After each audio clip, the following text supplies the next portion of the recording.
نحمده ونصلي ونسلم على حبيبه الكريم أما بعد فأعوذ بالله من الشيطان الرجيم بسم الله الرحمن الرحيم وهو الذي يقبل التوبة عن عباده ويعفو عن السيئات ويعلم ما تفعلون صدق الله العظيم وبلغنا رسوله النبي الكريم الأمين مولاي صل وسلم دائما أبدا على حبيبك خير الخلق كلهم ثم الرضا عن أبي بكر وعن عمر وعن علي وعن عثمان ذي الكرم بندہ پروردگارم امت احمد نبی دوست دار چار یارم تابع اولاد علی مذہب حنفی جدارم ملت حضرت خلیل خاک پائے غوث اعظم زیر سایہ ہر ولی گنج بخش فیض عالم مظہر نور خدا ناقص را پیر کامل را رہنما حمد و ثنا کے بعد معزز سامعین کرام ذوی الاحتشام بزرگوں دوستوں محترم بھائیوں، آج یقینی طور پر ایک بڑا عجیب سا مسلمانوں کے لیے یہ مسئلہ ہے کہ آج جمعہ ہونے کے باوجود، ائمہ کرام کے ہونے کے باوجود اور پڑھنے والوں کی حاجت کے باوجود آج ہم مسجدوں میں جا نہیں پا رہے، اور مسجدیں برطانیہ UK کے اندر ٹوٹلی لاک ڈاؤن ہیں، اور وہاں پر کوئی بندہ جو ہے وہ نہیں جا پا رہا، کیونکہ اب لا بن چکا ہے کہ ہم مساجد کے اندر گیدرنگز نہ کریں۔ تو یقینی طور پر اب دوستوں کے احباب کے اور کئی گھروں سے بھی مجھے ماں بہنوں نے فون کیا اور انہوں نے مجھ سے ڈسکس کیا اس معاملے میں، تو یقینی طور پر میں نے ان سے یہی عرض کیا کہ اپنے گھروں میں جو ہے وہ نماز کا اہتمام کریں، مرد حضرات اذانیں دیں۔ اللہ تعالیٰ سے دعا ہے کہ اللہ تعالیٰ جلد اس معاملے سے ہمیں نجات عطا فرمائے۔ اگرچہ دعا کے ضمن میں علماء نے یہ بیان فرمایا ہے کہ کبھی بھی جب رب تعالیٰ سے دعا کی جائے تو ڈیڈ لائن نہ دی جائے، جلدی کا جو عنصر ہے وہ نہ بیچ میں ڈالا جائے، لیکن میں نے محاورتاً اور صرف بات سمجھانے کے لیے کہا اور دعا کے طور پر ویسے آپ کو بتایا، اپنی خواہش کا اظہار کیا کہ کاش یہ معاملہ جلد از جلد جو ہے وہ ہمیں اس سے چھٹکارا مل جائے۔ صاحبان جی بخیر، مساجد آج موجود ہیں، سب کچھ موجود ہے، مگر ہم مساجد کے اندر جا نہیں پا رہے۔ اور پھر ایک اور چیز جس کا بڑا میں نے مختلف جب سے یہ معاملہ ہے میں نے اس چیز کے اوپر غور کیا کہ جو ہمارے شب و روز کے معاملات ہیں وہ آج بھی ویسے ہی ہیں۔ اگرچہ جب کرونا وائرس کی صورت میں ایک عذاب ہم پر آ پہنچا تھا، اب ہونا تو یہ چاہیے تھا کہ ہم اس عذاب کی وجہ سے رب کے سامنے جھک جاتے اور توبہ استغفار کرتے، رب تعالیٰ کو منانے کی کوشش کرتے، مگر شب و روز کے معاملات اگرچہ اب ظاہر نہیں ہیں، اگرچہ اب پوشیدہ ہیں، ہم گھروں میں بیٹھے ہیں، مگر ابھی بھی ہمارے معاملات ایسے نہیں ہیں کہ جس سے رب راضی ہو جائے۔ ابھی بھی ہم نے رجوع اللہ نہیں کیا رب تعالیٰ کے سامنے، ابھی بھی ہم نے اپنے جبین نیاز کو خم نہیں کیا۔ تو ایسا ساتھیوں کیوں ہو رہا ہے؟ کیا ابھی بھی ہم کسی وقت کے منتظر ہیں؟ کیا ہم چاہتے ہیں کہ یہ معاملہ مزید ورسٹ ہو جائے، ورسٹ کے سینیریو کے جو پیٹرنز ہیں، جو فارمیٹس ہیں وہ ہم پر اپلائی ہو جائیں؟ تو ساتھیوں اب وقت آن پہنچا ہے کہ رب تعالیٰ کو منایا جائے۔ ابھی بھی ہمارا جھوٹ کم نہیں ہوا، ابھی بھی ہم فلمیں دیکھنے سے پیچھے نہیں ہٹے، ابھی بھی ہم ڈرامے دیکھنے سے، گانے سننے سے ہم پیچھے نہیں ہٹے، ابھی بھی والدین کا ادب کرنا اس لیول کا نہیں آیا جس سے رب راضی ہو جائے، ابھی بھی بیویوں کو اس طرح کے حقوق اور اس طرح کے معاملات ان کے ساتھ نہیں کیے جا رہے کہ جو ہمیں قرآن و سنت کہتی ہے، بچوں کے حقوق اس طرح پورے نہیں کیے جا رہے کہ جس طرح ہونے چاہیے، قرآن کو نہیں پڑھا جا رہا جس طرح پڑھنا چاہیے، ذکر اذکار اور اوراد و اذکار نہیں کیے جا رہے کہ جس سے رب راضی ہو جائے۔ کیا ہمیں یہ چھٹیاں ملی ہیں کہ ہم گھروں کے اندر وقت گزاریں؟ یہ جو لاک ڈاؤن ہوا ہے یہ اللہ کے عذاب کی وجہ سے ہوا ہے، رب تعالی ہم سے ناراض ہو گیا ہے۔ تو ساتھیو، this is time to open our eyes. If still we will close our eyes and we will not do ruju ila Allah, if still we will not make Allah subhanahu wa ta'ala happy, so we can easily understand that what's going to happen next. ہم easily understand کر سکتے ہیں کہ اب ہمارے ساتھ آگے کیا ہوگا۔ آپ اقوام کے حال دیکھیں، آپ تفاسیر پڑھ کے دیکھیں، قرآن پڑھ کے دیکھیں کہ جب بھی قوموں پر عذاب آئے ہیں ان کو پہلے اشارے دیے جاتے تھے، کچھ سائنس جو ہے ان کا ظاہر ہونا ہوتا تھا، اور پھر اگر انسان پھر بھی سیدھے نہیں ہوتے تھے، قوم و اقوام والے لوگ سیدھے نہیں ہوتے تھے، اقوام سیدھی نہیں ہوتی تھی، پھر آگے ورسٹ معاملہ ان کے ساتھ کر دیا جاتا تھا۔ آج کتنے لوگ ہیں جو اپنے گھروں میں اذانیں پڑھ رہے ہیں، آج کتنے لوگ ہیں جو رب کی طرف رجوع اللہ ہو چکے ہیں، رب کی طرف بڑھ چکے ہیں، کتنے لوگ ہیں جنہوں نے اپنے والدین سے معافیاں مانگ لی ہیں جو اپنے والدین سے اچھے نہیں تھے، کتنے لوگ ایسے ہیں کہ جنہوں نے اپنے آپ کو ذکر کی طرف کر لیا ہے، دن رات جب دن ہوتا ہے تو رب کے ذکر سے ہو رہا ہے ان لوگوں کا۔ ہم میں سے کتنے لوگ ایسے ہیں کہ جن کی راتیں رب تعالیٰ کو منانے میں گزر رہی ہیں، اور آپ یقین کریں مجھے تو یوں ہی محسوس ہوتا ہے کہ شاید آرام کرنے کا ہمیں ایک موقع مل گیا ہے، آرام کرنے کا ایک موقع میسر آ گیا ہے، کاش ہم اس طرف آئیں۔ آئیے آج کے ٹاپک کا جو ہے وہ آغاز کرتے ہیں۔ رب تعالیٰ ارشاد فرماتا ہے سورۃ الشورى میں، جو میں نے آج آپ کے سامنے پڑھی، وَهُوَ الَّذِي يَقْبَلُ التَّوْبَةَ عَنْ عِبَادِهِ وَيَعْفُو عَنِ السَّيِّئَاتِ وَيَعْلَمُ مَا تَفْعَلُونَ۔ رب فرماتا ہے اور وہی ہے جو اپنے بندوں کی توبہ قبول کرتا ہے۔ یارو کوئی ایسا ہے جو تمہاری توبہ قبول کر سکے رب کے سوا؟ آج آپ انسان سے، میں مجازاً ایک مثال دے رہا ہوں، انسان سے اگر آپ کوئی معاملہ آپ کا ہو جائے، اگر آپ کوئی غلط معاملہ کر بیٹھیں، غلط آپ سے کوئی چیز ہو جائے، صادر ہو جائے، کوئی آپ سے مسٹیک ہو جائے، تو آپ اگر بندے سے جو ہے وہ سوری کر لیں تو وہ آپ کو معاف کر دیتا ہے۔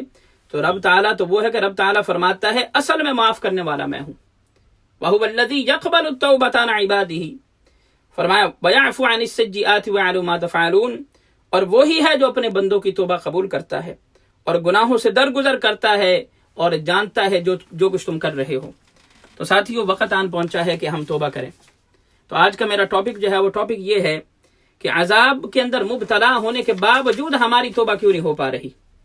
اس کی جو چند وجوہات ہیں کہ why still we are not doing توبہ to Allah subhanahu wa ta'ala, why still we are committing sins, and which is actually appealant towards the عذاب of Allah subhanahu wa ta'ala۔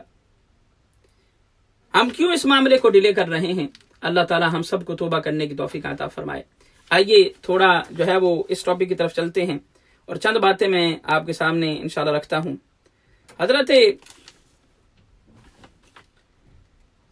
حضرت سیدنا انس رضی اللہ تعالیٰ عنہ، آپ روایت سنیں اور آپ خوش ہو جائیں گے کہ دیکھیں کہ جو بندہ رب سے توبہ کرتا ہے پھر رب تعالیٰ ریوارڈ کیا عطا فرماتا ہے۔ تو آج کا ہمارا ٹاپک یہ ہے کہ عذاب کے اندر مبتلا ہونے کے باوجود ہم توبہ کیوں نہیں کر پا رہے۔ یہ جامع ترمذی کی روایت ہے۔ حضرت انس رضی اللہ تعالیٰ عنہ آپ ارشاد فرماتے ہیں، آپ فرماتے ہیں کہ اللہ تعالیٰ حضور نے فرمایا کہ اللہ فرماتا ہے، اے ابن آدم، تو نے جب بھی مجھے پکارا، مجھ سے رجوع کیا، میں نے تیرے گناہوں کی بخشش کر دی، میں نے تیرے گناہوں کی بخشش کر دی۔ اور حدیث شریف میں آتا ہے کہ حضور علیہ السلام نے فرمایا کہ اگر ہمارے گناہ اتنے ہوں کہ زمین اور آسمان کو گھیر لیں، یعنی اتنے زیادہ ہم نے گناہ کیے ہوں، اس کے باوجود اگر ہم رب سے رجوع کریں گے، رب تعالیٰ کو منانے کی کوشش کریں گے، تو رب تعالیٰ ہم سے راضی ہو جائے گا۔ اور جو میں نے آپ کے سامنے روایت جامع ترمذی سے رکھی ہے، اس کے اندر حضور علیہ السلام نے ارشاد فرمایا، آپ نے فرمایا کہ حضور علیہ السلام فرماتے ہیں کہ کل قیامت کے دن اگر بندہ رب تعالیٰ کے سامنے جائے گا اور اس کے گناہ اتنے ہوں گے کہ اس نے پوری زمین کو گھیرا ہوگا لیکن شرک نہیں کیا ہوگا، اللہ کے ساتھ کسی کو شریک نہیں ٹھہرایا ہوگا، جب رب تعالیٰ کے سامنے جائے گا رب تعالیٰ اس کی بخشش فرما دے گا۔ رب اتنا جو ہے وہ کرم فرمانے والا ہے۔ ساتھیوں، ابھی بھی آنکھیں بند ہیں، ساتھیوں ابھی بھی رب تعالیٰ سے رجوع ہمارا نہیں ہونا۔ میں ماں بہنیں بھی، کیونکہ میری ماں بہنیں بھی سن رہی ہیں، ان سے بھی میں عرض کروں گا کیا ابھی بھی ہم نے رب کو نہیں منانا؟ اور یہ بات ذہن میں رکھیں کہ جہاں پر مرد کے کام ہیں کہ وہ حقوق پورے کرے، عورتوں کے بھی کام ہیں۔ اور حضور علیہ السلام کی وہ روایت کہ جب آپ معراج پر گئے تو حضور فرماتے میں نے کثرت کے ساتھ عورتوں کو جہنم کے اندر دیکھا ہے، کثرت کے ساتھ عورتوں کو جہنم کے اندر دیکھا ہے۔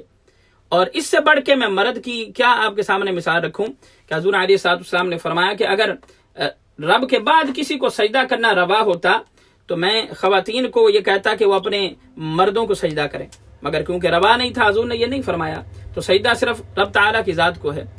تو عورتوں کے اوپر بھی یہ حقوق ہیں کہ اپنے جو ہے وہ مردوں کی نافرمانی نہ کریں، ان سے محبت کے ساتھ گفتگو کریں، ان کے ساتھ محبت، ان کے حقوق کو پورا کریں۔ اگر وہ گھر میں نہیں ہیں تو ان کی امانت کا خیال رکھیں، ان کی تمام جو حقوق رب تعالیٰ نے تمہارے ذمہ لگائے اس کو پورا کریں، وگرنہ پکڑ بڑی سخت ہو جانی ہے۔ اس سے بڑھ کے میں کیا بتاؤں، اگر کوئی دل رکھنے والی ہے، اگر کوئی رب تعالیٰ کا خوف دل میں رکھنے والی ہے، اس سے بڑھ کے میں کیا کہوں کہ حضور نے فرمایا کہ خواتین کی کثرت ہوگی جہنم میں۔ اللہ تعالیٰ ہماری ماؤں بہنوں کو حضرت بی بی فاطمہ الزہرا رضی اللہ تعالیٰ عنہ کے رضا کے صدقہ میں ان کو ایسا بنا دے جس سے رب راضی ہو جائے۔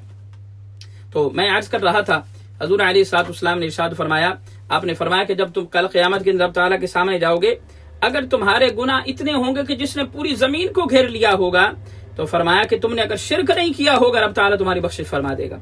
پھر اگلی جو روایت میں عرض کرنے لگا ہوں، یہ بھی بڑی کمال کی روایت ہے۔ حضور علیہ الصلوۃ والسلام کی روایات پڑھ کے ہمارا دل جو ہے وہ پھولے نہیں سماتا، ہم خوش ہو جاتے ہیں، اور ہمارے اندر امید کا یہ بیج اور یہ پودا اور پنپنے لگتا ہے کہ ہاں اگرچہ انسان ہونے کے ناطے ہم گناہ کر لیں گے، رب تعالیٰ اپنے فضل سے اور مصطفیٰ کریم صلی اللہ علیہ وآلہ وسلم کے توسل سے، آپ کے وسیلے سے اللہ تعالیٰ ہماری بخشش فرما دے گا۔ اگلی روایت جو میں عرض کرنا لگا ہوں، یہ کتاب الترغیب والترہیب میں آئی ہے، نقل کی گئی ہے۔ حضرت سیدنا انس رضی اللہ تعالیٰ عنہ آپ روایت فرماتے ہیں کہ حضور علیہ الصلوۃ والسلام نے فرمایا کہ جب بندہ اپنے گناہوں سے توبہ کرتا ہے تو فرمایا کہ اب دیکھیں یہ روایت بڑی کام کی ہے۔ حضور فرماتے ہیں کہ جب بندہ رب سے رجوع کر لیتا ہے، رب سے توبہ کر لیتا ہے، تو رب تعالیٰ فرشتوں کو اس کے گناہ جو ہے وہ بھلا دیتا ہے۔ فرشتے بھی گناہ بھول جاتے ہیں، یعنی رب تعالیٰ گناہوں کو بھلا دیتا ہے۔ اب آپ جانتے ہیں یہ بڑی ایک عام سی الحمدللہ بات ہے، مسلمانوں کو اس چیز کا علم ہے کہ ہمارے دائیں اور جو بائیں کندھا ہے یہاں پر فرشتوں کی ڈیوٹی لگی ہوئی ہے، جنہیں کرامن کاتبین کہتے ہیں۔ اگر ہم اچھے اعمال کرتے ہیں تو دائیں طرف وہ لکھ لیتے ہیں، اور اگر برے اعمال کرتے ہیں تو وہ بائیں طرف لکھ لیتے ہیں۔ اب اس روایت سے جو ترغیب و ترہیب کی روایت ہے، حضرت انس رضی اللہ تعالیٰ عنہ آپ روایت فرماتے ہیں کہ حضور نے فرمایا کہ جب بندہ رب سے توبہ کرتا ہے نا، تو رب تعالیٰ فرشتوں کو جو ہے وہ بھلا دیتا ہے کہ اس بندے نے گناہ کیا ہے۔ فرمایا کہ پھر جب وہ توبہ کرتا ہے، نہ صرف یہ فرماتا ہے بلکہ جو اس کے اعضاء ہیں، اس کے پارٹس آف باڈی ہیں، وہ بھی گناہوں کو بھول جاتے ہیں۔ کیونکہ آپ نے احادیث سن رکھی ہیں علماء سے کہ کل قیامت کے دن بعض بندے ایسے ہوں گے کہ رب تعالیٰ کے سامنے جا کے بڑے جو ہے وہ اپنے آپ کو پتہ نہیں کیا سمجھیں گے، ادھر بھی اکڑ دکھائیں گے، تو وہ کہیں گے باری تعالیٰ تیرے فرشتے جھوٹ بولتے ہیں، استغفر اللہ نعوذ باللہ۔ رب تعالیٰ فرمائے گا اچھا میرے فرشتے غلط کہہ رہے ہیں کہ تو نے یہ گناہ کیا ہے۔ رب تعالیٰ حکم فرمائے گا پارٹس آف باڈی کو کہ تم بتاؤ کہ کیا تم سے اس نے گناہ کیا تھا کہ نہیں کیا تھا۔ روایات میں آتا ہے کہ ہاتھ بتائے گا ہاں فلاں بندے نے مجھ سے یہ گناہ کیا تھا، زبان کہے گی کہ ہاں اس نے فلاں گناہ کیا تھا، آنکھ کہے گی کہ ہاں اس نے فلاں گناہ کیا تھا۔ ڈفرنٹ پارٹس آف باڈی کے جن کا حکم ہو سکتا ہے وہ بولیں گے، اور رب تعالیٰ کے سامنے عرض کریں گے اے باری تعالیٰ ہاں اس بندے نے میرے ساتھ گناہ کیا تھا، تب وہ بندہ خاموش ہو جائے گا۔ لیکن اس حدیث یہ کمال کی حدیث ہے، حضور نے فرمایا کہ جب بندہ رجوع اللہ کر لیتا ہے، رب تعالیٰ سے رجوع کر لیتا ہے، تو پھر فرمایا کہ اس کے فرشتے بھی کرامن کاتبین کے جنہوں نے اس کا ریکارڈ رکھنا ہے وہ بھی بھول جاتے ہیں اس کے گناہوں کو، پھر اس کے ہاتھ بھی بھول جاتے ہیں، پھر کل قیامت کے دن جب پارٹس آف باڈی نے جو بیان دینا تھا وہ بھی بھول جاتے ہیں، حتیٰ کہ حدیث شریف میں آیا کہ وہ زمین پر جن جگہوں پر جن مقامات پر گناہ کرتا تھا ان جگہوں پر اس کے نشان بھی مٹ جائیں گے۔ میں جب یہ روایت پڑھ رہا تھا تو میرے ذہن میں ایک کانسیپٹ آیا، میں سوچ رہا تھا یہ جو فرینزک رپورٹس تیار ہوتی ہیں جب کوئی مرڈر ہو جاتا ہے یا جب کوئی کرائم ہوتا ہے، تو میں اس روایت کو، اور وہ آپ کو میرا مطلب سمجھ آ گیا ہوگا میں کس طرف اشارہ کرنا چاہتا ہوں، تو میں سوچ رہا تھا کہ دیکھیں کہ اس فرینزک کا جو کانسیپٹ ہے کتنا عرصہ پہلے حضور علیہ الصلوۃ والسلام نے روایات میں جو ہے وہ ارشاد فرمایا زمین پر وہ نشان بھی مٹ جائیں گے۔ تو رب سے توبہ کریں، اگر رب کو ساتھیوں منا لیں گے نا، رب تعالیٰ بڑا کرم فرمانے والا ہے اپنے بندوں پر، بہت ہی کرم فرمانے والا ہے۔ اب اگلی روایت سنیں اور حضور علیہ الصلوۃ والسلام کا عمل پاک دیکھیں کہ حضور کا اپنا عمل پاک کیسا تھا۔ حضرت سیدنا عبداللہ بن عمر رضی اللہ تعالیٰ عنہ آپ روایت فرماتے ہیں کہ حضور علیہ الصلوۃ والسلام نے ارشاد فرمایا، آپ نے فرمایا لوگوں اللہ سے توبہ کیا کرو، اللہ سے توبہ کیا کرو، اللہ سے توبہ کیا کرو۔ فرمایا حضور نے فرمایا کہ میں بھی ہر روز 100 مرتبہ رب سے توبہ کرتا ہوں، رب سے 100 مرتبہ توبہ کرتا ہوں۔ اللہ اتنا رحم فرمانے والا ہے، اتنا کرم فرمانے والا ہے، مگر بار بار جو چیز مجھے پچھلے دنوں سے جوڑ رہی ہے، جس بارے میں سوچ رہا ہوں کہ عذاب کے باوجود بھی ہم رب سے رجوع نہیں کر پا رہے، عذاب کے باوجود بھی ہم رب تعالیٰ کی طرف رجوع کب کریں گے؟ اگر اب بھی رجوع نہیں کریں گے تو پھر ہمارا معاملہ کیا بنے گا؟ پھر تو یہ بات ذہن میں رکھیں کہ اللہ تعالیٰ کا عذاب بہت شدید ہے اور اللہ تعالیٰ بڑے سخت پکڑ فرمائے گا۔ اور پھر حضور علیہ الصلوۃ والسلام نے فرمایا، یہ بھی حضرت سیدنا انس رضی اللہ عنہ سے روایت ہے، حضور نے فرمایا کہ سارے انسان خطا کار ہیں، سارے انسان میں نے جو چند دن پہلے ایک توبہ کے بارے میں جو ہے وہ تھوڑا بیان کیا، تو اس کے اندر بھی میں نے اس کی طرف اشارہ کیا تھا.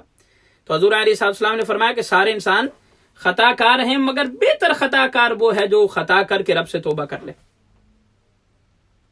یہ اپنے آپ کو کوئی بھی یہ نہ سمجھے کہ بندہ جو ہے وہ فرشتہ ہے، فرشتے تو ہو بھی نہیں سکتا، وہ تو ایک خاص مخلوق ہے جو رب تعالیٰ نے پیدا فرما دی ہے.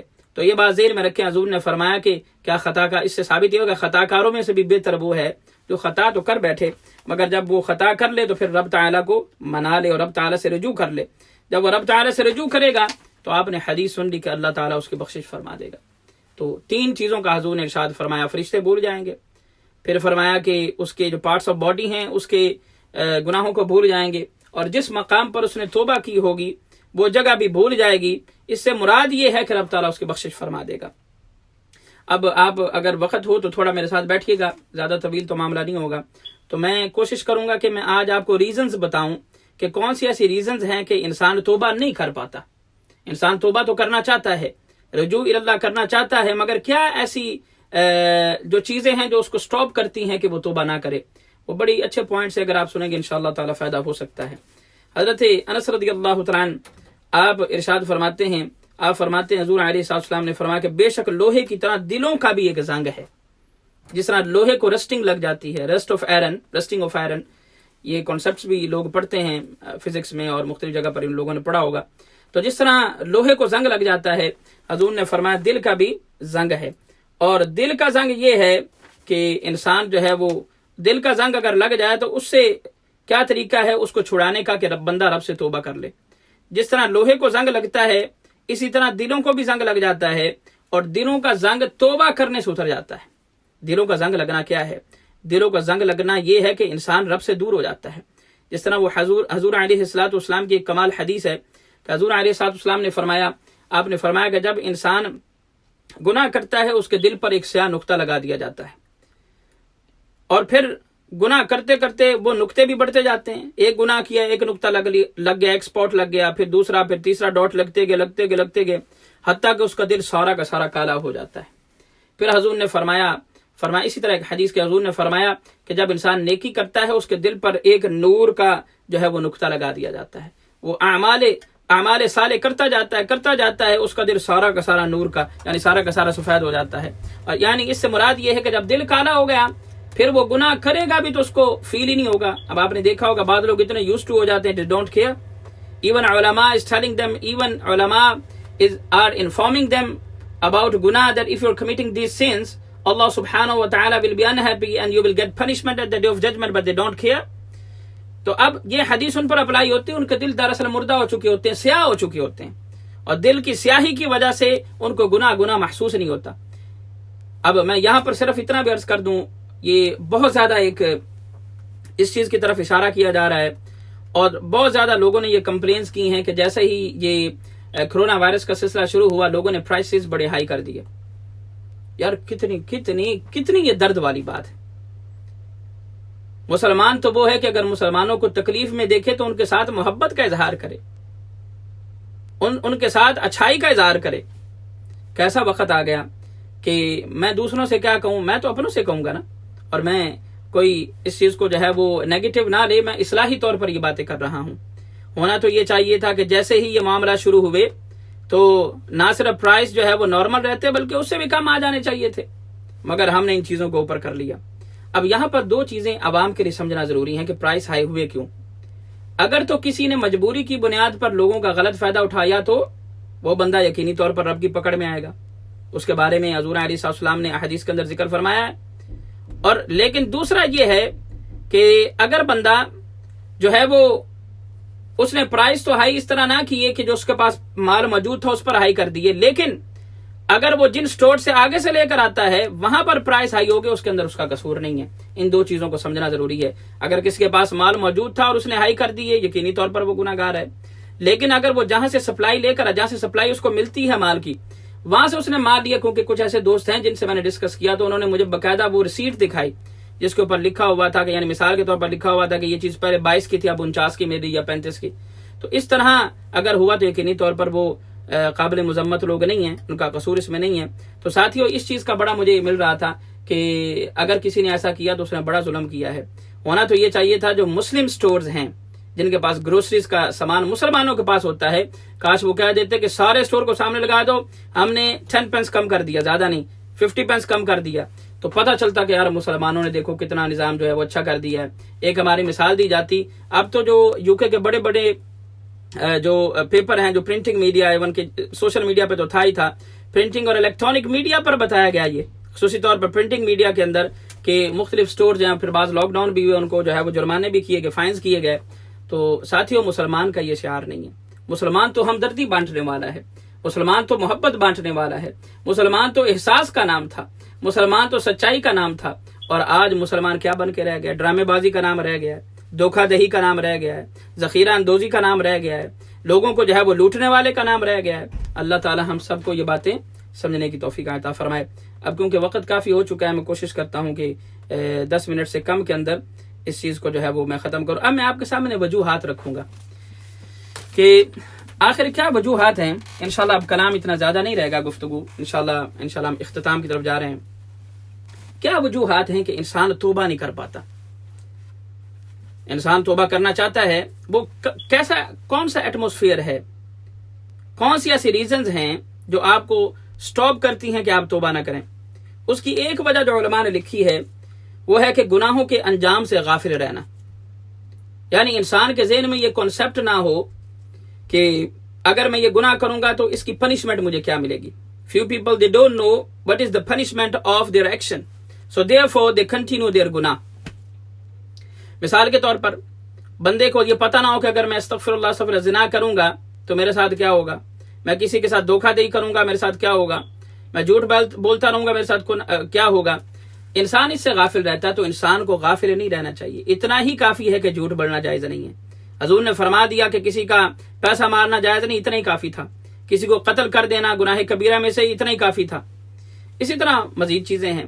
اب میں آپ سے عرض یہ کرتا ہوں کہ اگر ڈاکٹر آپ کو یہ کہہ دے آپ کو کولیسٹرول کا مسئلہ ہے یا آپ کو ہارٹ کا معاملہ ہے، یہ معاملہ ہے، اگر آپ نے چکنائی والی چیزیں کھائیں تو آپ کے ساتھ یہ معاملہ ہو جائے گا. ڈاکٹر کی بات ہم فوراً مان لیتے ہیں، مگر یہاں پر کیونکہ ہمیں پتہ نہیں ہے، ابھی پتہ نہیں کہ ہم نے کتنا زندہ رہنا ہے، ہاں جی، اور اس کے بعد ہمارے ساتھ کیا ہونا ہے، یعنی یہ ان سین ہے، ہمارے لیے غیب کی بات ہے، اس لیے ہم اس سے غافل رہتے ہیں. تو ساتھیو اگر ڈاکٹر کی بات پر عمل کیا جا سکتا ہے تو اپنے اعمال سے بھی غافل نہ رہیں، اس کے انجام سے غافل نہ رہیں.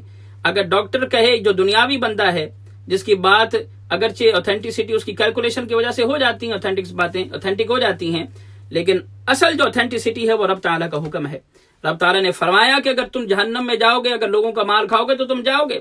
اگر رب تعالیٰ نے فرمایا کہ کسی کو قتل کرے تو وہ کبھی نہیں بچے گا، تو وہ کبھی بھی نہیں بچے گا. اور جو دوزخ کا عذاب ہے وہ بڑا ہی سخت ہے. میں صرف اتنی بات کر کے اگلے پوائنٹ پر جاؤں گا کہ جب میں نے یہ روایت پڑھی کہ جو لوگ جہنم میں چلے جائیں گے تو ایک وقت ایسا آئے گا کہ اللہ تعالیٰ جہنم کے دروازوں کو بند فرما دے گا، پھر جو کچھ ہوگا اس کے اندر ہی رہے گا. اس سے بڑھ کے میرے لیے سختی کی کوئی اور روایت نہیں ہے. تو ساتھیو پہلا یہ وجہ ہے کہ انسان گناہوں کے انجام سے غافل رہتا ہے کہ اگر یہ میں گناہ کر لوں گا اس کا مجھے انجام کیا ہوگا، اس کے آفٹر شاکس میرے لیے کیا آئیں گے، کل قیامت کے دن میرے ساتھ کیا ہوگا. ایک وجہ یہ ہے کہ انسان گناہوں کے انجام سے غافل رہتا ہے، اس لیے وہ توبہ نہیں کر پاتا. ایک یہ ہے. دوسری وجہ یہ ہے کہ دل پر گناہوں کی لذت کا غلبہ ہو جاتا ہے. یعنی جو سن کا ٹیسٹ ہے، if you're committing sin, so the people who commit sins, they have actually taste of them guna. They have actually taste of them sins. For example, if someone is drinking, Allah maaf kare, may Allah forbid us, may Allah protect us from this. Astaghfirullah, if the people who do drinking, the people who do commit sins like in the shape of murdering someone or doing other things, ان کو ایک test مل جاتا ہے. تو گناہوں کی لذت کی وجہ سے انسان توبہ نہیں کر پاتا. کسی کو اگر مووی دیکھنے کا شوق ہے، استغفر اللہ، اگر کسی کو غلط جو ہے ویب سائٹ پر جانے کا شوق ہے، شراب پینے کا شوق ہے، ہنسی مذاق کے اندر جھوٹ بولنے کا شوق، جگتیں لگانا، ایسی جگتیں لگانا کہ جو جھوٹ پر مبنی ہوں، بلکہ کسی کی تحقیر، یہ ایک علیحدہ ٹاپک ہے، اس سے بچنا چاہیے. اور ان لوگوں کے ساتھ کیا ہوگا اس کے اوپر بھی بڑی زبردست احادیث ہے. کبھی موقع ملا تو یہ جنہوں نے جگتاں دا بازار گرم کیتا ہے نا، انہاں دے بارے گفتگو ہوئے گی. تو فرمایا کہ لذت آ جاتی، اس لذت کی وجہ سے بندہ نہیں کر پاتا. بندہ جب کہتا ہے نہیں یار سونے سے پہلے ایک مووی دیکھنی چاہیے مجھے، اچھا پھر بندباز کو گانے سننے کا شوق ہوتا ہے، بندہ کہتا ہے نہیں یار 2-3 گانے نہ سنا تو میں نے سواد نہیں آتا. تو اس کی لذت آ جاتی بندے کو. استغفر اللہ، جس کو زنا کی لذت ہے تو اس کی وجہ سے وہ چلتا ہے، جس کو شراب کی لذت پڑی ہوئی ہے۔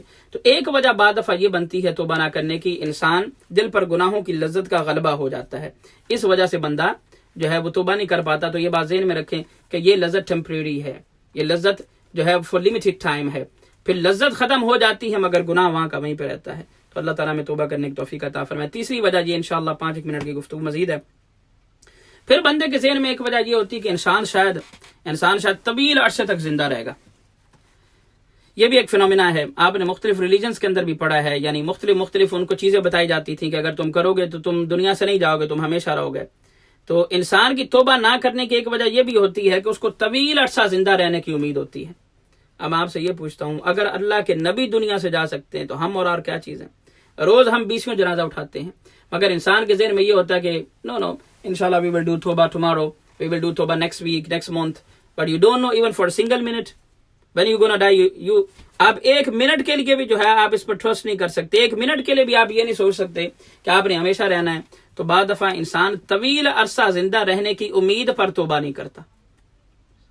اور حضرت علی کا بڑا زبردست قول کہ جو بندہ کل کہتا ہے کہ کل توبہ کروں گا، کل کبھی نہیں آتی، توبہ ابھی کر لو، توبہ ابھی کر لو۔ تو تیسری وجہ یہ ہے کہ طویل عرصہ زندہ رہنے کی امید کی وجہ سے بندہ جو ہے وہ توبہ نہیں کر پاتا۔ پھر چوتھی وجہ یہ ہے کہ رحمت الہی کے بارے میں دھوکے کا شکار ہونا۔ اب یہ ایک بہت بڑا مرض ہے۔ اللہ غفور الرحیم ہے، اللہ رحیم ہے، اللہ غفور الرحیم ہے، بڑا بادشاہ ہے، وہ میرے گناہ بخش دے گا، اس کے اندر کوئی شک نہیں کہ رب تعالی جو ہے وہ گناہوں کو بخشنے والا ہے۔ مگر رب تعالی کے اسماء میں قہار بھی ہے، اس کے غصے والا ہونے والا بھی ہے، اس کا جو ہے وہ پکڑ کرنے والا ہونا، یہ بھی اس کے اسماء کے اندر اور اس کی خصوصیات ہیں اس کے اندر یہ شامل ہے، جو اس کے اسماء کے اندر یہ شامل ہے کہ وہ غصہ کرنے والا بھی ہے، وہ سخت پکڑ کرنے والا بھی ہے۔ تو بعض دفعہ یہ غلط ایک اس کے بندے کے ذہن میں آ جاتا ہے کہ رحمت الہی کے بارے میں دھوکے کا شکار ہونا کہ رب تعالیٰ میری بخشش فرما دے گا۔ اب میں آپ سے سوال یہ کرتا ہوں کہ رب تعالیٰ نے جہنم بنایا ہے، ہمارا ایمان کا حصہ ہے کہ رب تعالیٰ نے جنت بھی پیدا فرمائی ہے، بہشت بھی پیدا فرمائی ہے اور جہنم بھی پیدا فرمایا ہے۔ اب احادیث کے اندر آتا ہے کہ مسلمانوں نے بھی جانا ہے جہنم کے اندر، ایک مخصوص جو تعداد ہوگی جن کے عذاب اتنے ہوں گے، یعنی جن کے اعمال جو صالح ہیں وہ کم ہوں گے اور اعمال بد زیادہ ہوں گے، ان کو ایک مخصوص وقت کے لیے، ایک علیحدہ یہ ٹاپک ہے مگر ان کو ڈالا جائے گا۔ ہمارا بلیو ہے نا، ہمارا یقین ہے۔ تو مسلمانوں نے جو وہاں پر جانا ہے وہ کن مسلمانوں نے جانا ہے؟ ہو سکتا ہے کہ آپ بھی ان میں سے ایک ہوں۔ تو رب تعالیٰ کی رحمت کے بارے میں غلط گمان ہونا، غلط امید ہونا، یعنی رحمت کے بارے میں دھوکے کا شکار ہونا کہ ہم ہر صورت بخشے جائیں گے، ساتھیوں یہ ان لوگوں کے لیے رب تعالیٰ کا فضل ہوگا۔ یقینی طور پر وہ ساری باتیں اس سے ہم انکار کریں تو ہمارا ایمان جاتا ہے کہ وہ جو میاں صاحب نے فرمایا کہ عدل کریں تا تھر تھر کمبن اچیاں شانہ والے، فضل کریں تا بخش جاون میں جے وی منہ کالے۔ یقینی طور پر اگر اللہ عدل پر آ گیا پھر کوئی پگڑیوں والے، کوئی جبوں کبوں والے نہیں بچیں گے۔ یہ معاملہ رب تعالیٰ کے فضل پر ہے، بالکل اسی طرح ہے۔ لیکن اگر دھوکے کا شکار ہو کر انسان گناہوں پر گناہ کرتا جائے، اور یہ ان لوگوں کے لیے ہے جو گناہ غلطی میں کر بیٹھتے تھے مگر اس پر پھر بعد میں پشیمان ہوتے تھے، رب تعالیٰ سے ڈرتے رہتے تھے، اب وہ کہہ سکتے ہیں کہ رب اگر عدل پر آ گیا تو ہم دوسری طرف چلے جائیں گے، اور اگر فضل نہ ہوا تو ہم جنت میں کبھی نہیں جا سکتے۔ یقینی طور پر ایسے لوگ تو یہ چیز ذہن میں رکھ سکتے ہیں، لیکن ایک بندہ وہ اس بات کا ذہن میں رکھ کے رب غفور الرحیم ہے، وہ سارے کام کرتے ہیں، نہ جوے سے پیچھے ہٹے، نہ شراب سے پیچھے ہٹے، نہ جو ہے وہ حقوق غصب کرنے سے پیچھے ہٹے، تو ایسے بندے کا معاملہ بڑا غلط ہوگا۔ پانچویں وجہ یہ، ٹوٹل میرا خیال یہ 10 وجوہات ہیں یا 11، اس کے بعد انشاءاللہ کلام میں نے مزید نہیں کرنا۔ پانچویں وجہ یہ ہے بعد توبہ استقامت نہ ملنے کا خوف ہونا۔ بعد توبہ استقامت نہ ملنے، بعض لوگ یہ کہتے ہیں یار میں توبہ کر بھی لئی، 1-2 باری میں توبہ کی سی، مگر میں توبہ کر بھی لوں پھر گناہوں کی طرف آ جاتا ہوں، اس لیے توبہ کرنے کی کیا ضرورت ہے؟ تو ایسا نہیں ہے کہ انسان کو یہ خوف ہوگا میں توبہ کرنے کے بعد بھی استقامت نہیں حاصل کر سکوں گا۔ ساتھیوں، انسان دل سے توبہ کرے، آپ توبہ پر مجھ سے سن چکے ہیں پچھلی ویڈیو میں، لیکن انسان توبہ کرے، دل سے توبہ کرے، انسان ہے نا، وہ پھر بھی توبہ توڑ بیٹھے، پھر بھی وہ غلط اعمال کر بیٹھے، تو کم از کم جتنی بار اس نے توبہ کی اللہ تعالیٰ بہت اس کے گناہ معاف فرما دے گا نا۔ تو بعد توبہ استقامت نہ ملنے کا خوف ہونا، بعد دفعہ اس وجہ سے بندہ توبہ نہیں کرتا، توبہ ضرور کر لینی چاہیے۔ پھر اگلی وجہ ہے کثرت گناہ کی وجہ سے مایوسی کا شکار ہو جانا۔ بندہ کہ استغفر اللہ میں اتنی دفعہ زنا کر بیٹھا ہوں، میں نے اتنے لوگوں کا جو ہے وہ حق مارا ہوا ہے، میں نے اتنے قتل کیے ہوں میں، اور یار مینوں بھی رب نے بخشنا ہوئے. تو یہ تو کفر ہے کہ رب تعالیٰ کے بارے میں یہ سوچنا کہ رب تعالیٰ ہم اگر گناہ زیادہ کر لیں گے تو ہمیں معاف نہیں کر سکتا یا معاف نہیں فرمائے گا. رب سے کیونکہ مایوسی بھی کفر ہے، رب تعالیٰ سے مایوس نہیں ہونا. رب تعالیٰ کی رحمت بڑی زیادہ ہے، رحمت بڑی زیادہ ہے، رحمت بڑی زیادہ ہے، رحمت بڑی زیادہ ہے. رب تعالیٰ جب فضل فرمائے گا تو رب تعالیٰ کئیوں کے کام ہو جائیں گے، کئیوں کے کام ہو جائیں گے. یہاں پہ جتنے بڑے بڑے ہم بنے بیٹھے یہ تو رب بھی جانتا ہے ہمارا حال کیا ہے، مگر رب کی رحمت سے مایوس نہ ہوا جائے. بعض دفعہ مایوسی بھی انسان کو توبہ نہیں کرنے دیتی. انشاءاللہ کلام ختم ہو رہا ہے کچھ ہی منٹوں میں. پھر اگلی جو وجہ بنتی ہے بری صحبت میں مبتلا ہونا. انسان بری صحبت میں جاتا ہے، انسان ہے نا اس کو بڑا دل کرتا ہے اگر کوئی کسی جگہ پر جناب بندہ جاتا ہے وہاں پہ سنگنگ جو ہے وہ کنسرٹس ہو رہے ہیں، بندے کا دل کرتا ہے جی چلو جی وہ فلاں عورت آئی اتنے گان، وہ فلاں بندہ آیا جناب، پیسے بھر کے بندہ گناہ کرنے چلے جاتا ہے. صحبت بندے کو جو ہے وہ بڑا بعض دفعہ جو ہے وہ غلطی کی طرف لے جاتی ہے. اس لیے صحبت اچھی رکھیں، یارانے اچھے لوگوں سے رکھیں. ایسے لوگوں سے آپ صحبت کیوں نہیں رکھتے جو ہر وقت اللہ کا ذکر بتاتے ہیں. اس لیے مشائخ کے پاس جانے کا حکم فرمایا گیا کہ انسان اچھی صحبت میں جاتا ہے، اللہ کا ذکر کرتا رہتا ہے، اللہ کے ذکر کی وجہ سے اللہ تعالیٰ اس کو اپنے ذکر کی وجہ سے اس کی بخشش فرما دیتا ہے. تو بری صحبت بھی ایک وجہ ہے کہ انسان کو توبہ کے قریب نہیں آنے جاتی. 8ویں وجہ یہ ہے اپنے بارے میں خوش فہمی کا شکار ہونا کہ یار میں نے توبہ کر لی، میں حج کر کے آیا ہوں، میں تو بخشے ہی جانا وے، میں اتنے عمرے کیتے نے. تو حاجی صاحب تسی حج کر کے آندے ہو، عمرے کر کے آندے ہو، بعد میں ذخیرہ اندوزی بھی کرتے ہو. آپ حاجی صاحب حج کر کے آپ آتے ہیں، جھوٹ سے آپ بچتے نہیں ہیں. حاجی صاحب آپ حج کر کے آتے ہیں، آپ بیوی کے حقوق پورے کرتے نہیں ہیں. حاجی صاحب آپ حج کر کے آ رہے ہیں، رشوت آپ لیتے ہیں. حاجی صاحب آپ حج کر کے آئے ہیں، آپ نے قتل کروا دیا ہے. حاجی صاحب آپ حج کر کے آئے ہیں، آپ سود سے پیچھے ہٹتے نہیں ہو، دواڈی حج تے عمرے انجی اٹھ گیا آواز سارے. تو اس لیے خوش فہمی کا شکار ہونا. میں نے تو بڑی نمازیں پڑھی ہیں جناب، اتنی ماشاءاللہ بڑی داڑھی میں نے رکھی ہوئی ہے، ہر وقت میں جو ہے وہ اپنے اوپر جو پگڑی سجا کے رکھتا ہوں، تو اللہ نے مجھے تو بخش دینا ہے. اللہ سے امید یقیناً رکھی جائے، لیکن اپنے اعمال کی درستگی پر بھی تو توجہ دی جائے. تو بعض دفعہ خوش فہمی کی وجہ سے بندہ پھر توبہ نہیں کرتا، آگے سے آگے معاملہ جو ہے وہ چلائے رکھتا ہے. پھر بعض دفعہ انسان کسی فتنے کا شکار ہو جاتا ہے، کسی عورت کی وجہ سے یا کسی وجہ سے ایسے فتنے میں مبتلا ہو جاتا ہے کہ اس کو توبہ کرنے کی توفیق نہیں ملتی. 10واں دنیاوی ترقی سے محروم ہونے کا خوف. بس یہ انشاءاللہ سیکنڈ لاسٹ ہے. دنیاوی ترقی سے مثال کے طور پر بندہ داڑھی شریف اس لیے نہیں رکھتا کہ اگر میں داڑھی رکھ لوں گا میرے آفس والے کیا کہیں گے یار، تو ہو سکتا ہے مجھے آگے جو ہے نا وہ پروموشن نہ ملے. تو سنت کو اس لیے چھوڑ دیا جائے کہ آپ کو پروموشن نہیں ملے گی. دنیاوی حقیر سی دنیا کے لیے آپ جو ہے وہ اپنے آپ کو حضور کی سنت سے دور کر رہے ہیں. میں نماز پڑھنے چلا جاؤں گا، میری جاب کا کیا بنے گا، اور جاب گئی پہاڑ میں یار. جس نے اب جاب دی ہے وہ بعد میں بھی دے دے گا. تو دنیاوی ترقی کے خوف سے اگر نیکی چھوڑ دی تو بعض دفعہ دنیاوی خوف کی وجہ سے بعض دفعہ بندہ دنیاوی ترقی کے خوف سے بھی بندہ بعض دفعہ توبہ نہیں کرتا. پھر اہل خانہ کی تنقید، یہ بھی ایک بہت بڑا مسئلہ ہے کہ بعض دفعہ انسان جو ہے وہ اس لیے بھی داڑھی شریف نہیں رکھتا، اس لیے بھی توبہ نہیں کرتا، اس لیے بھی اچھا نہیں بنتا کہ فار ایگزامپل اس کی فیملی بڑی موڈ سکواڈ ہے. یہ ایک ورڈ یوز ہوتا ہے ادھر پاکستان میں لاہور سائڈ پہ کہ بندہ بڑا موڈ سکواڈ ہے جناب، بندہ بڑا اپنے آپ کو لش پش کر کے رکھتا ہے، اور بھی الفاظ کو یوز ہوتے ہیں ابھی ذہن میں نہیں میرے. بندہ اپنے کو بڑا سٹ کر کے رکھتا ہے جناب، اور اس نے ٹائٹس جو ہے وہ ٹائٹ شرٹ پہنی ہوئی ہے اور جینز پہنی ہوئی ہے، اور اپنے آپ کو جو ہے وہ جم کے اندر روز جاتا ہے. یہ چیزیں اپنے آپ کو فٹ رکھنا اچھی بات ہے، خیر میں ایک ویسے مثال دے رہا ہوں. تو اب وہ اس لیے داڑھی شریف نہیں رکھتا، اس لیے وقت پر نمازیں یا نماز کی طرف نہیں جاتا. لوگ کہیں گے یار بندہ مولوی ہو گیا. یار مولوی ہو جانا بری بات ہے. مولوی کا مطلب سمجھتے ہیں کیا؟ مولانا، مولوی ہو جانا، یہ تو رب والا بندہ ہے، مولا والا بندہ ہے. تو ایسا ہو جانا کیا بری بات ہے؟ تو یہ چند وجوہات ہیں جس کی وجہ سے بندہ توبہ نہیں کر پاتا. سنگت اچھی رکھیں، رب سے توبہ کریں. کرونا وائرس رب تعالیٰ کا عذاب ہے، یہ بات ذہن میں رکھیں، یہ رب تعالیٰ کا عذاب ہے. تو عذاب کے اندر بھی اگر صحیح نہیں ہوں گے تو اس کے بعد معاملہ ورسٹ ہو سکتا ہے. اللہ تعالیٰ ہم سب کو برائیوں سے بچنے کی توفیق عطا فرمائے. ایک آخری بات عرض کرتا چلوں کہ حضور علیہ السلام نے فرمایا کہ جو وبائیں اگرچہ یہ اللہ کا عذاب ہوتا ہے مگر یہ مسلمانوں کے لیے اللہ کی رحمت ہیں. اور مسلمانوں کے اللہ کی رحمت اس طرح حضور نے فرمایا کہ اگر کوئی بندہ کسی وبائی مرض کی وجہ سے دنیا سے چلا جائے گا، اللہ تعالیٰ اس کو شہادت کا مقام عطا فرمائے گا. اور یقیناً جو شہید ہوتا ہے وہ بخشا ہوا ہوتا ہے، اللہ تعالیٰ اس کی بخشش فرما دیتا ہے. اللہ تعالیٰ میری آج کی گفتگو کو قبول فرمائے.